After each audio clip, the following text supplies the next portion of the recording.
Welcome to the WBBL 2021 Cup Final preview show. Now have the privilege of being joined by a returning member of the Leicester Riders, Holly Winterburn.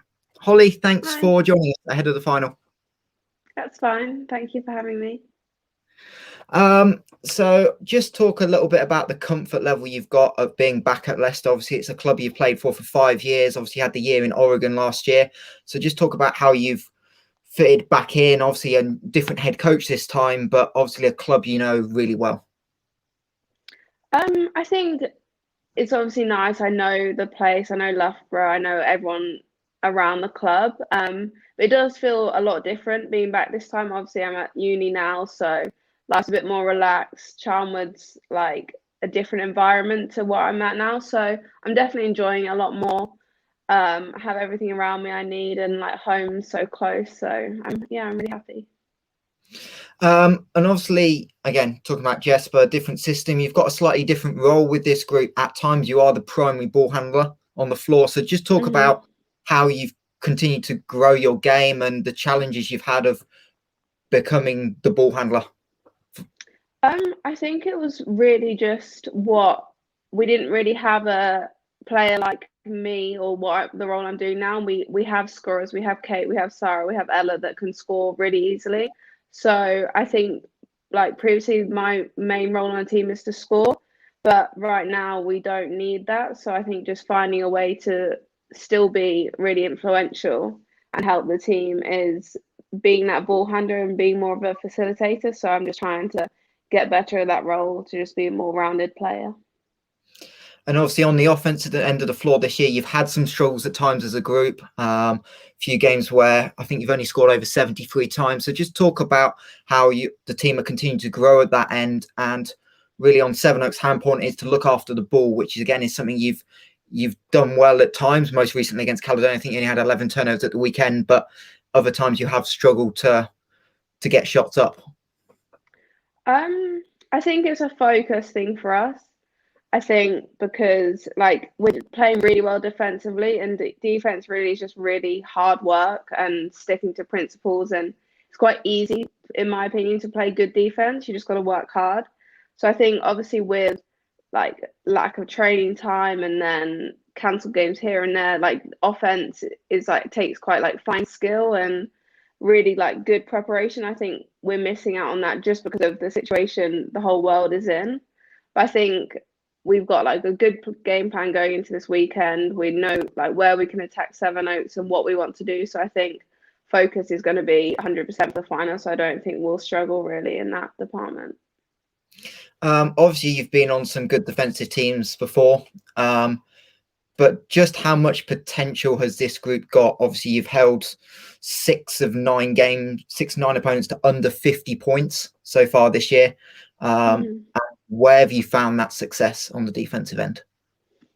I think it's the way Jesper really gets onto us about how we play defense and not taking any possessions off. And in practice, it can be easy to just go through the motions and just, oh, it doesn't really matter. But if you don't do it one time, he'll tell you. So I think he's been really good at like keeping us accountable for that, and just like our defense kind of sparks our offense. Like we love to run in transition. It's easy to score in transition. So I think it's win-win for us. We play good defense, we get a stop, and then we get to go out and run. So I don't think it's something we have to really try and do. We kind of just, it's become our like nature now to just do it. And obviously Sevenoaks, you obviously haven't played them recently and you've not got a lot of tape on them, but you're familiar with certainly the key personnel in the backcourt, the likes of Tiani, Renee, Kat. So just talk about some of the challenges facing that veteran group gives you. I think it's just got to be a like team unit kind of effort from all of us. They don't have, obviously Kat's great, Tiani's great, and Renee's great in themselves, but they play well as a team and they all play off of each other. So I think it's going 5 of us against 5 of them and kind of stopping them. Just stop it. If we shut down each individual player, then they can't play well together. And then I think if we force them to play individually, we'll have success in that. And obviously you've had mixed results against Sevenoaks in the past. What are sort of some of the areas you're focused in on of needing to kind of win to make sure you get the right outcome on Friday night?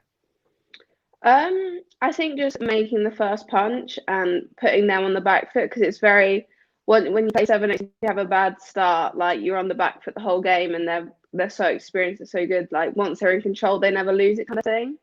So I think like going out strong, making like an intention that first 5-10 minutes.